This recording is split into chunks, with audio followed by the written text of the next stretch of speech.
Welcome back to the OPL, where we just saw Chiefs Esports Club take Game 1 over the Hellions in pretty convincing fashion. I'm Spawn, still joined by Bensel and Froskarin down the end of the desk. Last week, we asked you guys which OPL team you support and why, and we have some of the answers here. We'll read some out. First answer is from Blake, NLS Penguin. Of course, I support Avantgarde, but only because of Jake's dog, Kobe. Kobe is an adorable dog, wears an Avantgarde jersey every now and again. If you want to get on board, go follow Jake. He's a fantastic sport on Twitter. Another person here, OKYSEA. I'm not even going to try and pronounce it. I support Legacy because the first time I went to an OPL match, it was at PAX Oz to watch their first ever LoL match, and they were smacking everyone around and having an amazing play there. And I think Legacy that day, back when they were Avantgarde, made a lot of fans, actually, when that was happening. So I think that both very valid responses. Of course, there are 6 other winners on Twitter right now. Check your inboxes, guys, and we'll be able to get you your prize out soon. However, this week we want to have a new contest for you. So it is name the first 4 dragons of Game 1 and 2, and then Game 1 and 2 of tomorrow's game. So Game 1 and 2 only. We don't care about Game 3 if it gets there. It's too hard to organize that way. So predict what kind of dragons they're going to be. Air, ocean, fire, mountain. And if you get it all right, you're going to win a Dragon Slayer skin of your choice, of course. So I think that's a little bit hard. Like, I'm thinking about it in my head. 4-4, you have 25% chance every single time going into 4 matches. I reckon there's like a 1% chance you can actually get that right. You need like 1,000 people to vote for someone to get it right. That's like hard mode contest. Or 1 person to vote 1,000 times. Looking at you guys on the internet there. So remember, use that hashtag IamOPL to get into it. Let's move into this game one more time. You know, Hellions versus the Chiefs. We said it was going to be a little bit one-sided. Turns out to be that way. What can Hellions do moving into this game to, I guess, try and take it up a notch? Is it, you know, they tried the bottom lane, didn't really work, just throw everything behind Ryu, throw everything behind Bomb? How does this work out? I think if their solo laners can play safely enough such that they don't get ganked and snowballed on, well, particularly mid in that game, then they can try and repeat the bot gank that worked last game. That's about really the only shining light for them. And, all right, cool. So I do agree with you. Does that mean they have to change up their pick ban? Because I thought Ezreal, Braum, as soon as you see the Ashe Karma, you know you're being shoved in. Even if you win that lane, you can't really push out at all at the latter stages of the game. Was it a bad pick ban from the Hellions then in that regard? I thought it was kind of strange prioritization on the Ezreal when Sivir was available and Ashe was also available. They could have picked something else in the first rotation and picked the AD carry to suit whatever they were leaning against more later. Frost, want to bring you in here. Do you agree that has to revolve around the Hellions bottom lane? Is there anything else this team can really look towards against the Chiefs? I mean, realistically, just simply throwing a Mystic Shot or a Winter's Bite into that brush as you come back down would have solved a lot of their problems. And not eating that immediate volley into an auto attack. So, like, I agree that maybe Ezreal, Braum, not the strongest, especially if you're facing across from Karma, Ashe. We don't know the Hellions to be looking for, like, a lane swap or anything like that. But ideally, I can't say, oh, yeah, adjust this draft here, change it like this. Because first and foremost, the Hellions just need to execute on what they have on the field. All right, cool. Going across the other side of the map, the Chiefs, do we see anything there that kind of rekindles our belief that this team can play a much cleaner style of League of Legends? We said they were very sloppy against Avantgarde a couple of weeks ago. Is there anything there that they have tidied up? I completely agree, yeah. Their rotations look much better. That said, they're against the Hellions, so it's not the hardest challenge. All right, well, they're going to go against them at least one more time tonight because we are ready to get onto Summoner's Rift for Game 2 of our OPL Legend match. So here is Rogi and Rusty to take us in. Thank you, Spawn. And we heard what the analysts have to say about Hellions taking a game, but I think one of the main things they're going to look at is ban Vlad. Yep. Might want to get Vlad off. I think, though, while we are swapping sides, coming into the second drafting phase, the Chiefs may actually just ban it because they understand Vladimir is a strong champion. They first picked it themselves. So as we move into the second game of this best of 3, a couple of adaptations will likely come out. That's exactly right. Maybe we might see the Azir slide through and Swiffer might impress us all over again. Absolutely. The Azir, the Emperor of Shurima, has been a standout performer for Swiffer. That and the LeBlanc. He's got a lot of champions. The man's got deep pockets. So. You saw that graph earlier, graphic earlier of just his stats on some of those picks. It's mind-blowing, really. Absolutely. Even the Rise was up there, 16-1 performance. We mentioned Azir. It's not going to get seen as all Hellions. Once again, ban that one away. Don't want the Emperor of Oceania to be the Emperor of the Rift tonight. That's right. Of course, a lot of mid-focus between these teams as Hellions are starting to adapt. Taking away that Kindred. They banned Kindred quite a lot, I think, in nearly all of their games coming up to this one. I think that last game was, they haven't banned the Kindred away. Yeah, absolutely. So the Kindred was picked in by Spooks and hard carried that game. There are so many things up right now. Rise and Vladimir are the 2 named champions. Swain as well. Trundle getting banned away. They don't want that on the side of Hellions. People have been starting to find slight answers to that of the Swain. Cool. Right now, there's definitely going to be at least one of them. The Chiefs should ban Vladimir out of respect, honestly, and then look towards a counter for perhaps the Swain. Once again, we see Aurelia getting banned away from the Rift tonight, so that Trinity Force change is really favoring her in the top lane. Yeah, between Jax and Aurelia, two of the better recipients of that. Even the Fizz to an extent that we saw last game go for a Wit's End instead. Have been rising in popularity quite rapidly. Oh, speaking of rising in popularity, Rise is still available here as Vladimir, as he predicted, was the final ban away from the Chiefs. Out of respect, don't really want anyone to get their hands Just lock on in that. Rise. Yeah, it's available. Ryu. Come on, Ryu's the old school Rise Yeah. god. He knows it as well, and he's going to lock it in. It took too long to do that. It should have been That's what I'm instant. saying, yeah.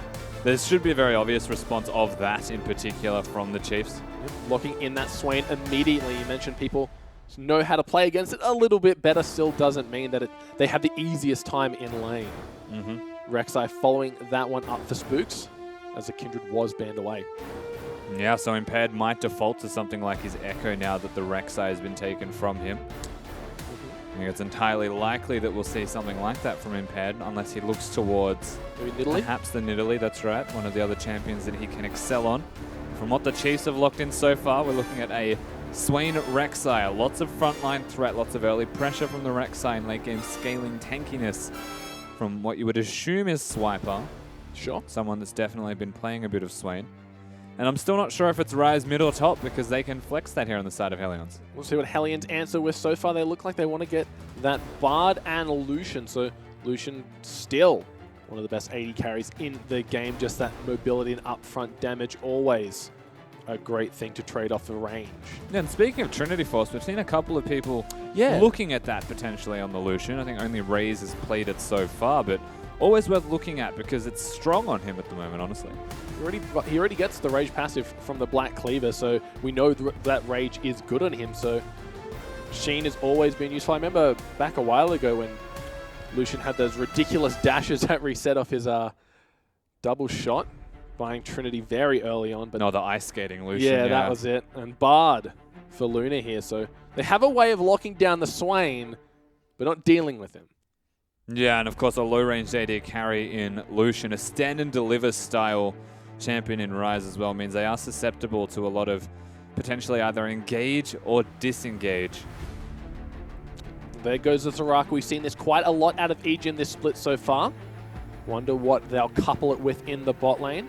Radiant did a good job on Ashe last game. Not a great job, but a good job. But he will be playing it once again. Oh. I mean, like, change that Ashe for an Ezreal and you've got the least impactful bottom lane to ever grace Summoner's Rift. That's it, right? Thankfully, the rest of the team can compensate, and that really is the purpose of the Chiefs' bottom lane right now. No Hellions. They're forced to show whether or not this Rise is going top or mid, depending on what they see fit. Allows for Chiefs to save that last pick for Swiffer, should he choose to either counter-pick the Rise. TF here for Bob. I'm ready for the pony.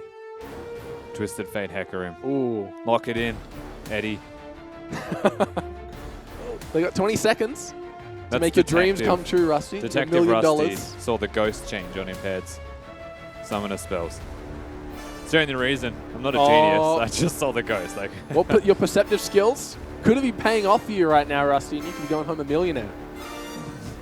And it's going to be the Hecarim on Impaired. You mentioned few junglers that Impaired likes to play that aren't too conventional, and looks like he's showing us one tonight with the Ghost Hecarim. it has had a pretty monumental rise in popularity since the recent patches as well. So Sure. there's a lot of top laners, even the AD carry Lucian we mentioned, like Trinity Force. Well, Hecarim's also one of those. It's been seen a couple of times. If you go Trinity Force, it allows you to go for the challenging smite with a Cinderhulk style of build and just be a super tank that moves very fast, can gank from very unique pathing areas also, and just does silly amounts of damage. Looking forward to see if Impaired and the Hellion squad can make this work, with Twisted Fate as well taking Ghost Rise with his ultimate. It's going to be a very mobile team here. Yeah, and a lot of it's just base movement Very speed fast as team. well, yeah. They run fast, forward or backwards. And as far as team compositions are concerned from the Hellions, I do quite like this one. Oh, Chiefs pick a very mobile mid laner of their own in the Ahri. Saw a little bit of Ahri over in the OCS, but not in the OPL so far. Yeah, knowing that it's against the Twisted Fate, they lock in the Ahri, an assassin threat, one of the older options into the TF. Orianna, back when she was meta as well, you would see the preference on Ahri over Orianna simply because you can stop the Twisted Fate from ulting elsewhere. You can close distances reasonably fast as well. Just means that Swiffer wants to win lane and ideally wants to not die to Impaired throughout it. We've mentioned earlier on in the night that Bomb has a little bit of tendency to stay in lane well past its time, and Twisted Fate, that can really be a negative here, so he's going to be having to use that ultimate around the map to hopefully get his team the advantages where they need it most. Yeah, well, we're going to have to see Bomb come out into his own here with this Twisted Fate and actually rotate and utilize his champion's kit to the fullest, get from mid to bottom. And I guess it's one of the cooler things of this is it's almost counterintuitive for Bomb to play Twisted Fate. But if you're a player that doesn't leave lane and doesn't roam, you put him on a champion that forces you to do it, perhaps it'll start to actually bring about the play style that's lacking from this team. Twisted Fate versus Ahri. It feels like it's season 3 and 4 all over again, Rusty. But remember, guys, to get on Twitter, show your love to these teams. Hashtag HLN win or hashtag CHF win. If you want Chiefs to win, if you want Hellions to win, or if you just want to see a great game. We got a jungle Hecarim as well, Rusty. It's got all the ingredients here. We're starting to see Hecarim more and more, and it's nice to see Impaired of all people actually picking this one up because he can actually put the team on his back. Well, if you play Echo, you tend to like those unique gank paths that champions like Zac, like Echo, can set up and like Hecarim. So really excited to see if he stays true to that style. And even like Rek'Sai does. So great point. Both of these junglers are very versatile. I will say, however, that Impaired being on this Hecarim doesn't have flash and does get quite low in that first clear of the jungle. It's going to be a difficult time. Most of the Hecarims I've seen have been taking further just for that extra damage, but remember, you don't really stack it quick enough. Yeah. It's just one of those preferences. That extra health is going to be very useful, though, from the Strength of Ages. Yeah, and if it might actually just indicate as well that you're going for a Cinderhulk build also. That way it scales with your health. A little bit more efficient in terms of Keystone Masteries. Of course, Impaired has plenty of options to him. As we'll just see what he does, honestly. Right now we have a scaling team from Hellions pretty much across the board again. You have to remember that game number 1, they lost in 23 minutes. And so that's not really what we define scaling by any means. Scaling team's worst nightmare, right? Indeed. We didn't get a chance to see them shine. The Chiefs snowballed on them far too hard. So coming into this second game, really, Hellions just need to learn how to not lose that quickly. Just diffuse the situation, because scaling champions should be weak early. Chiefs should find small advantages early, but you want that to scale up. I want to see if Luna chucks a Cosmic Binding into the brush as they're walking to lane this time. Obviously, Radiant and Ejim aren't going to be there, but let's see if they learned their lesson. I actually agree with that, and I also agree with what Frostgurren said on the desk, because drafting is a non-factor if you play to lose. So small details like either warding the bush or throwing spells in the bush might make life a lot easier. Of course, it is an Ashe Soraka this time, so the damage is a lot less. Exactly right. Unfortunately, the Cosmic Binding does go wide. And look at Radiant very aggressively trading onto Frey. Gets that slow proc, so every auto attack does her own little crit. Yeah, playing very forward here, Ejim, as he can. Soraka is honestly quite an obnoxious champion.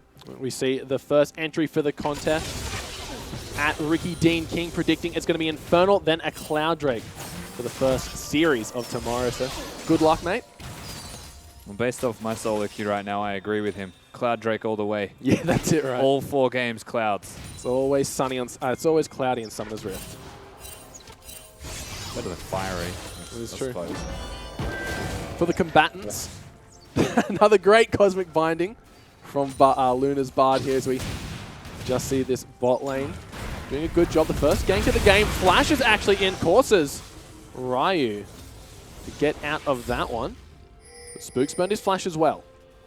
Yeah, so Ryu gets out alive, and it is essentially a favorable trade for Ryu as far as I'm concerned. Swiper and Spooks both flashing away. I mean, you can't complain if you're Ryu now. Here comes the horsey. Magical Journey been taken for Luna. I don't see any of the boxes around. Oh no, there is one under the tower, so still only level 2. No Magical Journey available just yet for Luna. So Hecarim's going to have to take the long way around, but There is a level 3. This should indicate the start of the gank.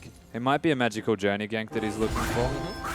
They come through the stun, potentially landing on both, but Radiant flashes out of that one. Now Egypt, the target, flashes after. Look at the damage out of Impaired. That's a Ghost Hecarim at full speed.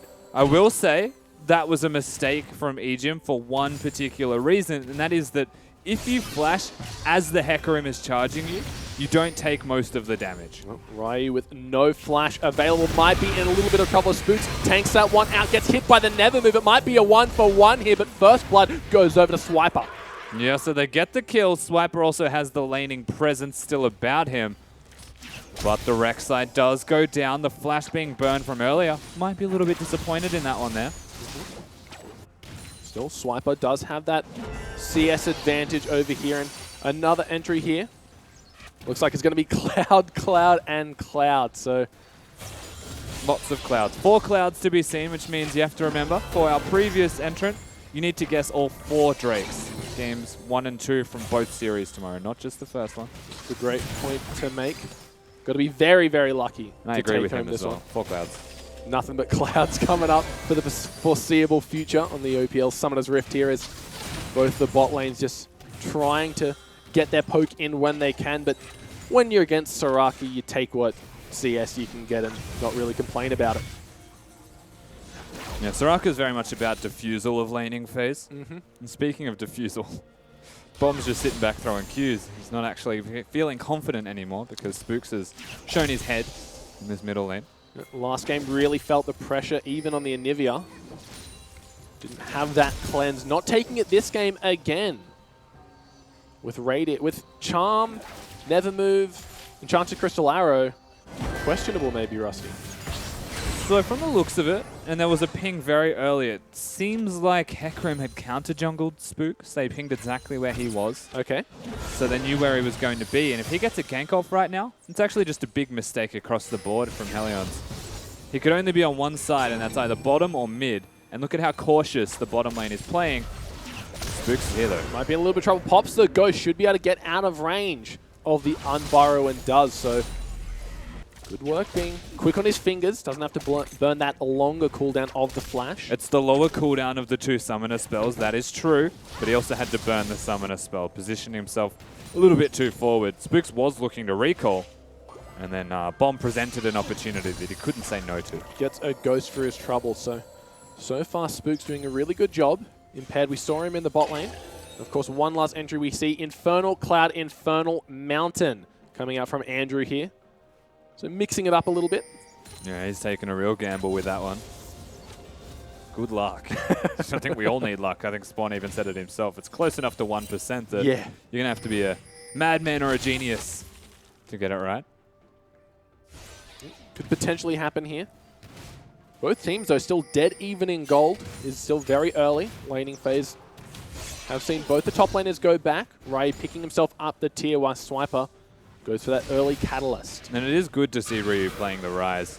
Of course, it's one of his signature champions that was always taken from him. As they're looking at Swiper. Here comes Bomb. Swiper, no flash available just yet. It's so short of a cooldown left available, but he's turning around. He's Gets so the Ravenous tanky. Flock on, and he might just win the 2v1 here. Gets the kill onto Ryu. Now he's got his sights set onto Bomb, who's forced to retreat.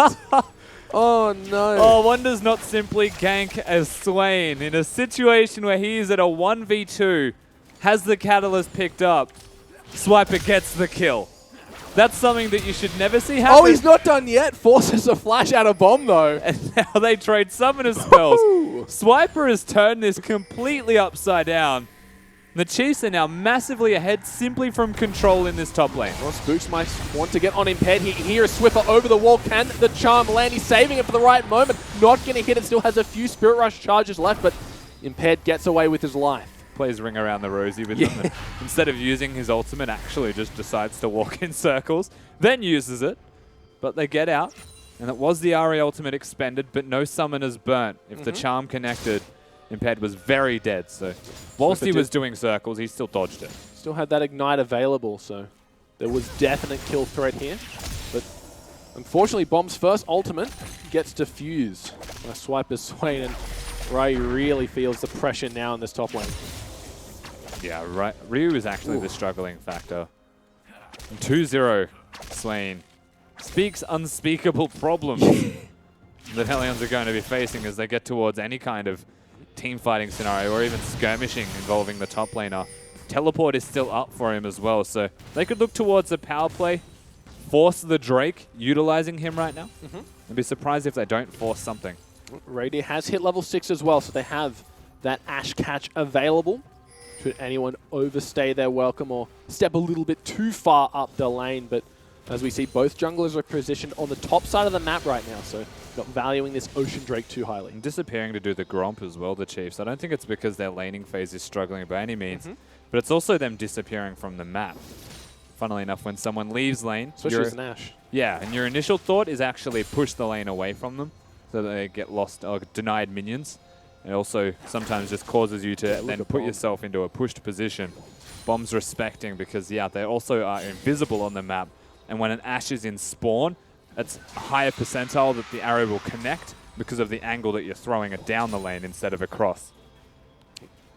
We hear Spooks' ult go off as he makes his way back to the jungle of the Hellions, but Impaired is there. But look at Rai, he's really feeling the pressure of this Swain right now, getting chunked down to about half health on the bot. Frey trying to tangle with Ejim, but he's got a lot of potions to work with.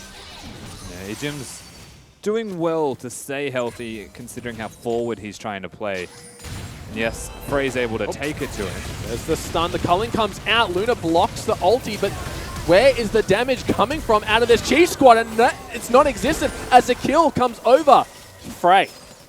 Ejim walked at them, didn't use exhaust, and then flashed away and just died as war. Looks like the Tempered Fate not going to land. Impaired is there, has the ultimate available. Luna keeping Radiant interested. There is a Twisted Fate ult just for vision right now. The flash comes through. There is the Onslaught of Shadows. Should be a kill. Spooks, though, he wants to take a turn at fighting here. Impaired gets taken down, and now Bomb really should have teleport, but there's Swiper in the backline. Teleports in Ray. He can't do too much to stop that one. Bomb gets flash charmed. There is the kill going across to Swiffer. And the fadeaway charm from Swiffer gives them an extra kill. Swiper is just way too big. 1v3s, gets himself a casual kill and walks it out, being the giant bird he is. And that's the play that the Chiefs needed, but it was entirely reactive to what Hellions were doing, running the Twisted Fate, running the Hecarim as well. And it's funny, they capitalized off a mistake mechanically from Ejim. It's an excellent game to watch so far. Very exciting, to say the least. But here are Chiefs well and truly in an advantageous position, getting themselves the first dragon of the game. It is the Ocean, followed by the Cloud. Currently 1,000 gold in the lead after that little skirmish. No towers to fall yet, but Chiefs do have a 2-kill lead. And this is such a delicate, I guess, series between both of these teams. Remember, and we have said this a couple of times now, Hellions are 7th place. They're yet to find themselves a victory in the OPL. They'd be hungry for it, to say the least. The Chiefs are probably our best, uncontested, our best team right now in the OPL. And all it takes is a stiff breeze in the wrong direction, and the Hellions could fall over. So we've started to see that unfold with Swiper actually getting a 1v2 kill. You can see how that starts to translate into the rest of the map. Look how confident he is walking into 3 members. There is the ult from Spooks to get himself in range. Bomb is also there, so this fight could have started any moment. Definitely could. Hellions are making a big power play towards getting the turret. Chiefs are trading. Just keep your eyes on if an arrow was going to come out. That would usually indicate if they're going to defend. But they were already trading anyway. Yeah, no worries. Radiant gets himself that tower, and it looked like it was a local gold as Ejim did meander off to that jungle to get some deep wards in. So Radiant feeling very good about that trade. So everything settles down nicely, and it was still a nice movement from Hellions. You have to commend them on that. However, the problems lie elsewhere for this team. Bomb might be in a little bit of trouble here as 3 members barreling down, but Bomb is able to walk his way out of that one. Look at the damage. They get the tower. There is the Tempered Fate onto 2 members. The charm does land onto Luna. The Onslaught of Shadow. Here's 4 members. Frey trying to get the culling down. The Enchanted Crystal Arrow stuns him up. But Luna gets chunked out. But regardless, Chiefs still back out. Swiffer has his ultimate still there. I feel like they could have actually fought that. Might not be over yet. There is a Spirit Rush onto Bomb. He's got nowhere to go. Swiffer is to the right. Impaired! No, he gets charmed into the Never Move and picked up by Swiffer. Baited by Bomb. Such is the life of this pony who didn't really want to be a part of that charm, but found himself stuck in Swiffer's web.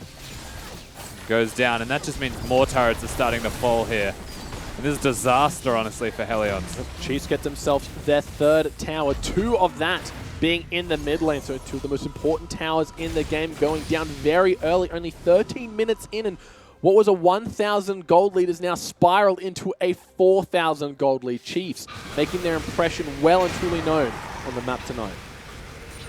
Yeah.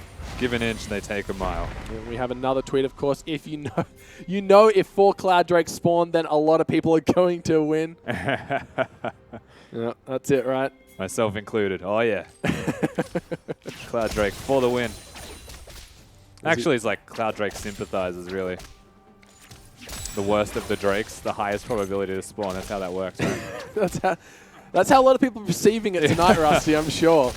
Twitter's people are going to be thinking, why is everyone tagging 4 Clouds into IMOPL who missed tonight's broadcast and just trying to maybe get some live updates? It also make no sense logically because only 3 can spawn in a single game. That's right. So if you don't know what the competition was, you'd be a little bit lost. Well, back to the game.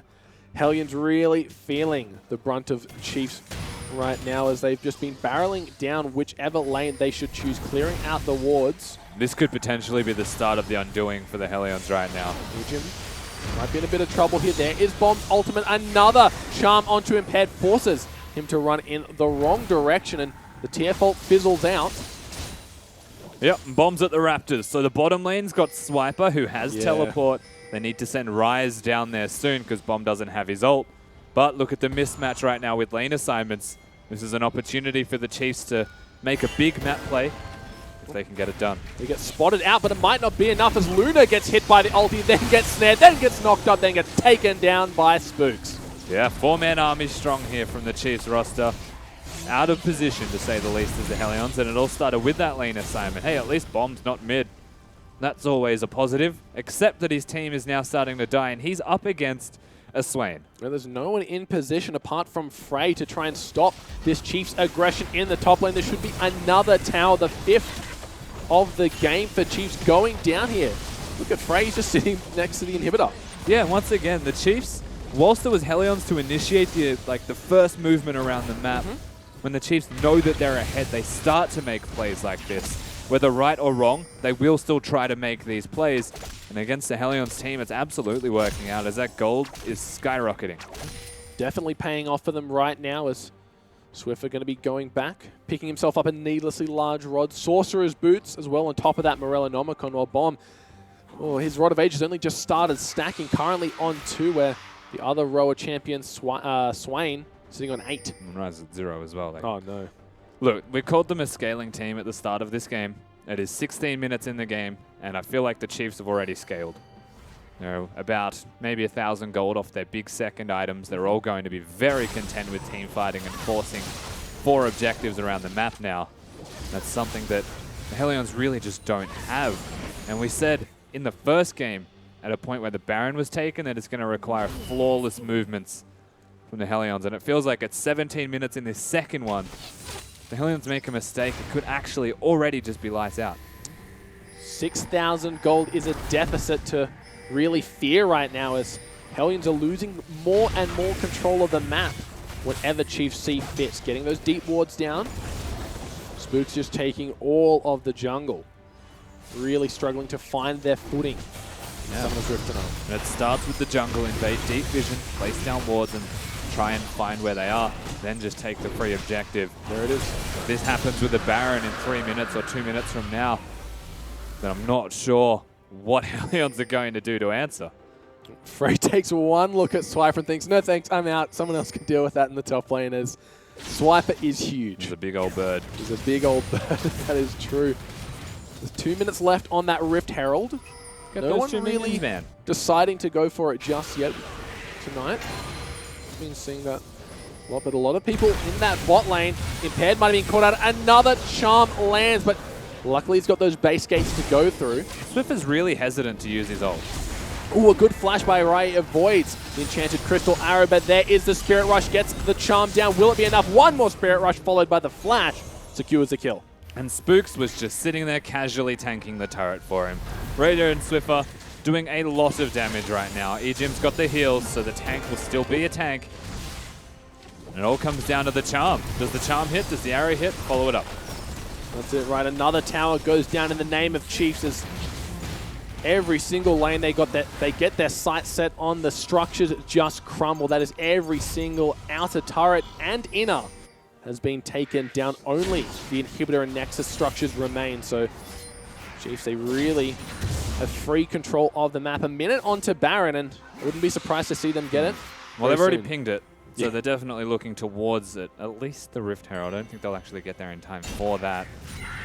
This is the start of the big snowball now. Even the vision on this top side of the map near the Baron has been set up by the Chiefs.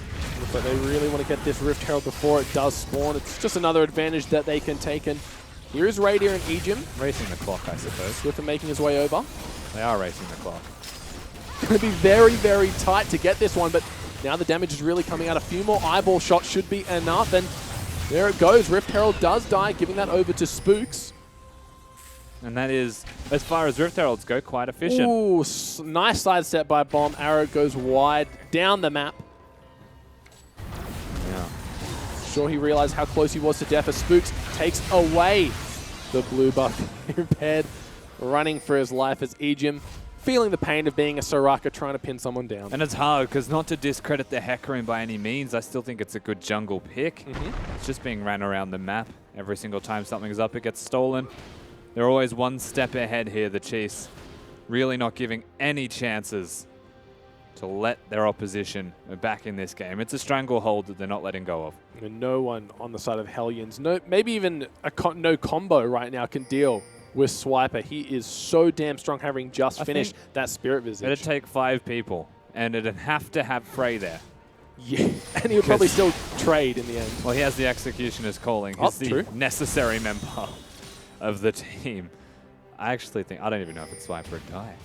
That's it, right? What a disaster this is becoming. Oh, the arrow off cooldown already gets sidestepped by Frey with a nice pursuit away from that one.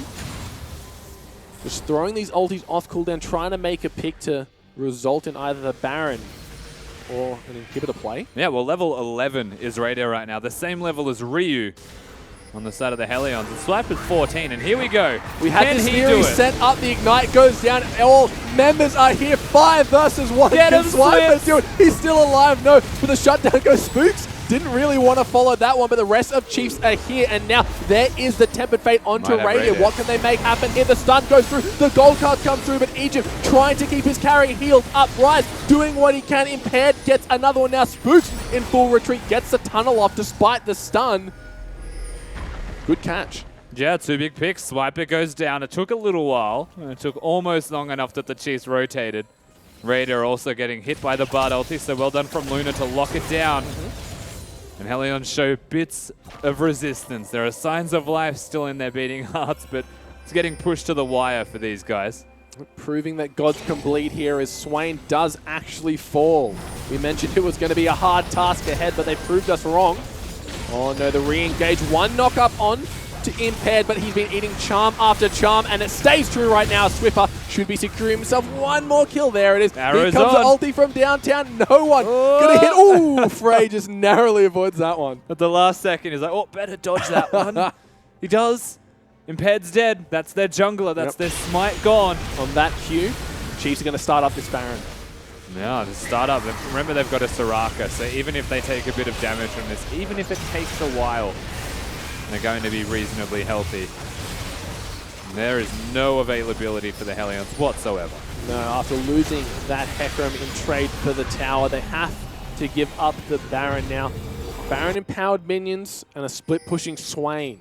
The story grows more and more grim for the side of Hellions. Yeah, and if Swiper had his Zonias in that last engage, he actually would have lived for the whole time. His team were right there. Yeah, almost at that point as well. The next Drake coming up would be a very easy pickup for them, you'd think, having this Baron buff in their back pocket. Another Ocean. So we'll be decreasing the time between those regens. But not like anyone on this team really needs it. No. They'll be happy with it, that's for certain. Health and mana, not too much of an issue right now, having Rod of Ages, Morellonomicon. It's pretty good, though, having two of them course. for Swiper. It's percent of missing, I believe, not max. There you go. Swiper will expend most of his mana most of the time. Cheeky ward from Hellions. Do spot all the movements from Chiefs throughout the jungle. Some nice lane wards available as well. Their vision's there, but it's only temporary. Chiefs seem to be able to respond quite effectively as Spook's letting his team kill the ward. And he just tunneled over and it was still on cooldown. But he did have that scanner with the range on top. Here's the pressure. There is the Ghost. Tempered Fate not going to land, but Impaired gets stunned up by Soraka, and Radiant once again caught out of position. Yeah, Raider is completely out of position. Luna with a fantastic ultimate gives him no options. Oh, Luna going through the wall. He gets hit by the Charm, and he's going to go down Impaired in the backline. Has the Guardian Angel available. Rise still up, still doing damage. Frey gets the kill onto Ejin, but Swiffer answers with his own onto Impaired Bomb. Gets the gold card locked in, but Swiper's still full health right now. Meanwhile, Swiper. Oh no, the Never Move lands. There's the Flash Charm, and the Orb of Deception on the way back gets it. Now Ryu doing what he can, but the bird is the word as Swiffer picks that one up. And 4 kills from Swiffer, the executioner. When Swiper's the one putting them on their knees, setting them down, ready to be executed. Well done, honestly, from the Chiefs to win a 4v5. They're still pressuring forward. Frey's feeling the pressure right now, has to get away from the bird. Doesn't want to get slowed to the Never Move. Doesn't connect in time. The inhibitor is going to go down as Swiper gets the last hit onto that one. Yep. Chiefs take their advantages and move off. And after all that, 9,000 gold in the lead. 7 towers to 2, 13 kills to 7, 2 Ocean Drakes and an Air.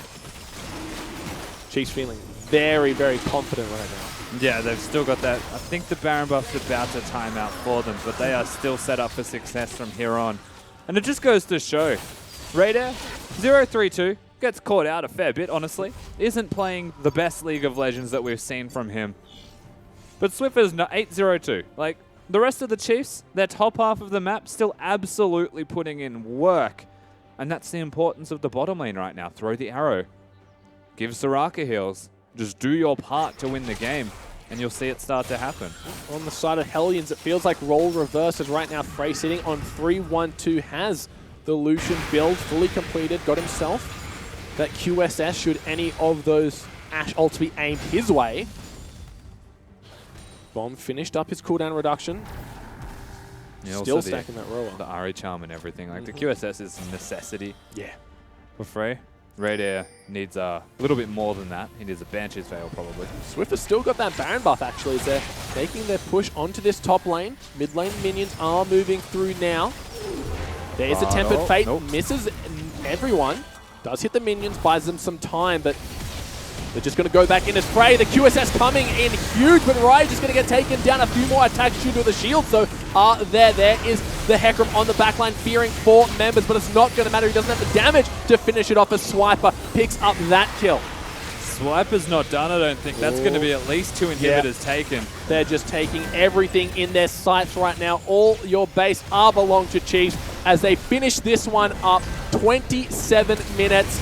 Just going for star points right now, keeping Hellions in their base. The charm hits, Ryu drops.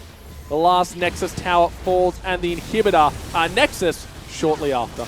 Yeah, and Swiffer is legendary in terms of performance on this map right now. The Chiefs, they executed through their top lane as their power point this time around. They've shown versatility, and they've also managed to keep this series time under an hour. So that's stamping the foot down and closing the door on their opposition, saying that they are one of the best teams in this league by far. Look, really showing dominance throughout the start of the series to the very end. Not once, maybe a little bit of shakiness from Radier, but all he needed to do was hit the arrow in the end, and that would spell victory for the Chiefs. Yeah, right. Throw the arrow, actually engage the fight, and let your team carry. That's still his purpose. And whilst the Hecarim was going for him, he was a little bit out of position. It wasn't the best series from Raider. His team was still well and truly firing. Yeah, it was great to see the Hecarim. Unfortunately, we didn't get to see as much as we would have liked. The fear in the backline was always good, but he just didn't have the damage to follow it up. Yeah, well, he was building straight Cinderhulk Hecarim. Unfortunately, didn't have the time to scale. All right, we're going to send it back to the analyst desk to break down that series and tell us what they thought.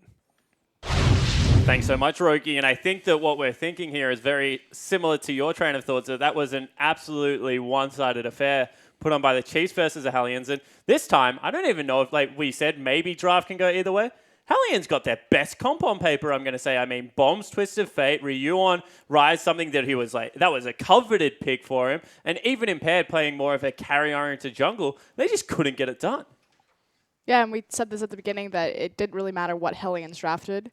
It's just that they're failing to execute on any sort of draft that hits the field, and we saw that again. This time around, though, the Chiefs didn't win as cleanly in terms of macro performance. It was more just mechanically brute forcing their opponent. It was really that big TP play bottom where the reactionary play came down, Swiper in particular on the big Swain pick coming up big. Yeah, and you know, one more time, potentially Radier, Ejim going a little bit more, like a little bit too much forward, a little bit overzealous, but this time the rest of the Chiefs players, like Ready, just dangling them like a little bit of bait, you know, swooping for the rest of the kills, so able to clean it up. One thing that we were very, I guess, critical in backstage was the priority they put around this Rise pick and trying to gank the top lane for it, Bensel. It's just not going to work if you don't take Ignite into the matchup. It wasn't a really great tactic there. Yeah, I don't really think it's possible to take Ignite into that matchup, but if no one's taking Ignite into the gank on Swain and it's only 2 people, then you shouldn't be ganking him. You should be playing on the other side of the map. Yeah, and you saw time and time again, that just meant the Swiper got bigger and bigger. There was a big bird flying around Summoner's Rift. And, you know, the last person I want to go towards is kind of Impaired, because it looked like another game where he had the right idea. He chunks out bottom lane, repeats ganks, picks up a couple of kills. You know, he's trying to snowball the right side of the map, but it looks like he's fighting an uphill battle for us against the rest of his team. Exactly. I mean, just every other lane is losing. And like Rusty said on cast, the idea is that Hecarim is having a very expensive item build still. He didn't have time to snowball and time to ramp up. And as the lanes start collapsing, it just gives Spooks free roam to invade his jungle. And that's something that the Chiefs do very well, is when they have a lead, they're able to splinter that lead by invading and taking and contesting every single jungle camp. All right, that's where I want to go. The Chiefs, they've won a set, I think it was 23, 27 minutes, somewhere around the 50-minute mark. So congratulations, Bensel. You had even 10 minutes to spare on your 60-minute prediction. What is it this team does so well? Like, where should teams be looking at it and being like, you know, they do this well, but we think we can break this down? Well, I think it shows that they have a lot more practice on all their compositions. I think being in the gaming house really helps with that, and I think they get to discuss all that so much more. And it really shows because as soon as they get to 10 to 12 minutes in the game, there's one plan, and they execute that plan really well. And so what is the plan? Is it, you know, is it the heavy macro style rotate around the map? Is it using Swiffer as that power pick and trying to take over games with the assassin mid laner? What do you think is like the key to like the Chiefs' success? Well, when I said one plan, I didn't mean one plan for every game. I mean one plan per game. So, I mean, it seems that they can play pretty much everything, and it's seamless how they transition from one comp to the other. So you reckon it is their versatility that's able to get it done? Frost, I want to bring you in on this because, you know, we've said that Swiffer, he's having a great series. It's the side lanes, the bookends we're looking for to maybe be exploitable. This series, it looked like one more time, maybe the bottom lane is still that weakness. Is it a weakness? Is it just the way the meta is? What are your thoughts on this? Yeah, I do think that Radier is in the wrong place, wrong time. Again, if we go back to game 1, the fact that he was overextended and it gave, like, Impaired, and when he was playing Rek'Sai, game 1, only had one play on the map, and he wouldn't have had that play if Radier had just backed into Fog of War instead of being so far forward. And yeah, it's like a small thing, but you should just tighten that up. I don't think the Chiefs are infallible. They look really good right now, but I think that teams actually, instead of trying to focus on beating them in the early game just because they're so good at it, is just sit back, wait. Late game, we see this time and time again. Like the Chiefs, they make mistakes, especially over kind of like big macro decisions sometimes. We've seen them take very long games in their previous series in the OPL so far. So just wait for one of those moments. Pick off Radier when he's out of position. Well, one thing is sure, Hellions didn't actually execute on that game plan, so Chiefs are able to take this series 2-0. Guys, unfortunately, due to some delays, we're going to actually have to throw to a 20-minute break, but don't go anywhere, because in 20 minutes' time, the OPL will be back.